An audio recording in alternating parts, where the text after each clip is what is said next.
In late June, when I filmed my stuff for the Bratz movie, I then had to sit there and edit that footage. And boy howdy, was that something. I sat for 2 hours while I was at work. I was house sitting. Yeah, Ozempic tomorrow. I also house sit tomorrow, but I love how Ozempic's what you put on the calendar. So I ended up, when I'm editing these things or if I'm thinking about them, I write little notes. And so I have these little manifestos about the media that I consume, and sometimes these things end up as little TikTok stories, so follow me there. But sometimes I don't want to be on camera at all, and that just means that these things become little notes. These are the same notes that I started taking at the end of my click video, in my big click video. So if you kind of liked the end section and the little like interstitials where I just kind of rambled about these things instead of like making an entire video about them, like, let me know. We'll work on these. Knowing what we all, this video is, I'm still thinking about Bratz 2007. The crux of this video only works if you've seen either the piece of media I'm about to talk about or my video about that piece of media. And if you've seen neither of them and you just want to hear me rant, sure, but don't be sassy with me when it don't make no sense. Okay, so what did we learn? In the video, one of the villains is played by Anneliese Vanderpool. Jade from Bratz magazine with blue stripes.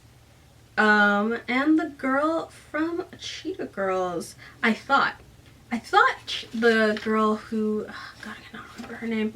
What is her name? Dorinda? No, not Dorinda. Cheetah Girls. Fandom. Okay, it was Dorinda. It was Dorinda. Sabrina Thomas. I thought that's who played Chloe.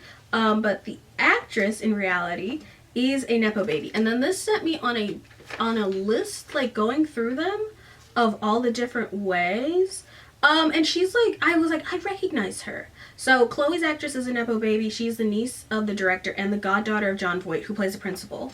And when you look at her, I know, friend.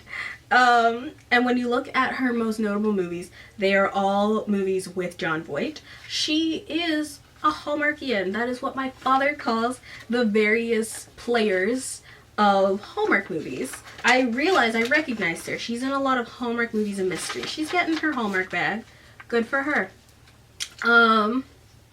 So moving on to my second point, I was not paying attention to any of this movie until the end. The song that Jasmine wrote is not good. And I still do not believe that she can sing. I think I made a joke about it in the filming, but truly, like, they do all these things to make it seem like, oh my God, she's coming out of her shell, she can sing, and I'm like, no.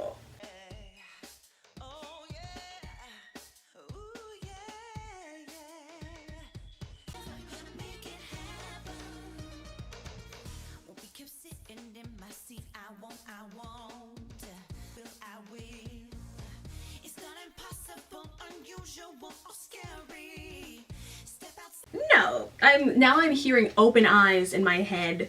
Open eyes, open wide, baby. Every time Meredith performs, she reminds me that this is a Sharpay ripoff, down to her singing a ripoff version of Fabulous. Tell me that her super sweet second Sweet 16 is not Fabulous under a different font. She is a stick to the status quo head ass girl, which sends me into the main note for this full page. Bratz 2007. I'm watching the movie premiere performance, the end, and I originally was like, I don't think she's actually singing Jasmine, because her performance is so over the top. But I just realized it's probably supposed to be Yasmin gaining confidence, but she's just crazy looking. She's just like wiggling in her mermaid dress, and it again, like, I don't think Logan Browning was singing. I do not think so. So, the girl who plays Jade, Janelle Parrish, is in a recent Hallmark movie, and I think it is jarring that time has passed. Like, I clocked her immediately. A lot of these girls are Hallmark movie, mystery, Hallmark movie channel girlies. They're Hallmarkians. So, back to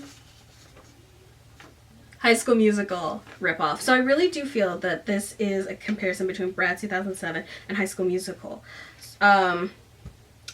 Because Sasha, outside of the Sharpay Meredith comparisons, because they literally, it's like they had a High School Musical movie, you know, ripoff, and then they're like, oh, how are we gonna sell tickets? We'll make it Bratz. So Sasha's performance is so good it saves her parents' marriage.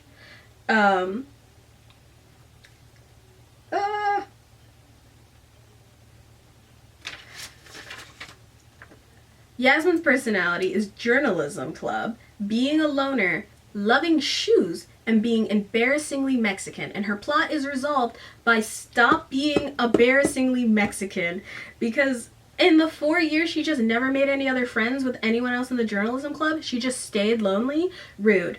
Jasmine is clearly the lead, and so the romance between Chloe and Cam is so underbaked that it is laughable. It does not make sense. Chloe is a soccer klutz, and that is it. It still doesn't make sense why Yasmin's brother was willing to sell out his sister for, like, nonsense. Like, because he likes Meredith's little sister, but he doesn't, like, he's infatuated with Meredith, but,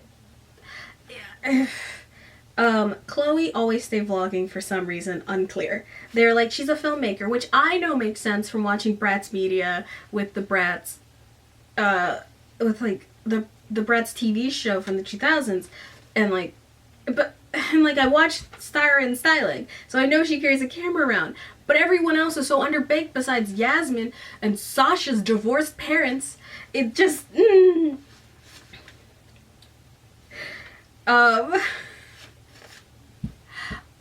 so I will give a little context. Dylan in this movie is deaf. That's where you get the fucking line, oh, what are you, blind? And then he signs it all aggressive and he's like, I am deaf.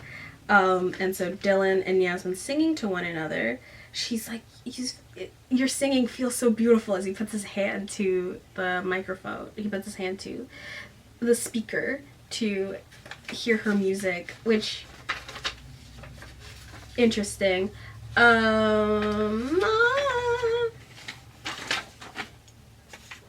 So, some more I'm still thinking about is, if Alpha Academy had a season 2, Massey would definitely be on it. She would definitely be in it, and I don't know. I feel like she would scope that it's a reality TV show a lot quicker, and would be, because it's already like a show, but I feel like she would have scoped it.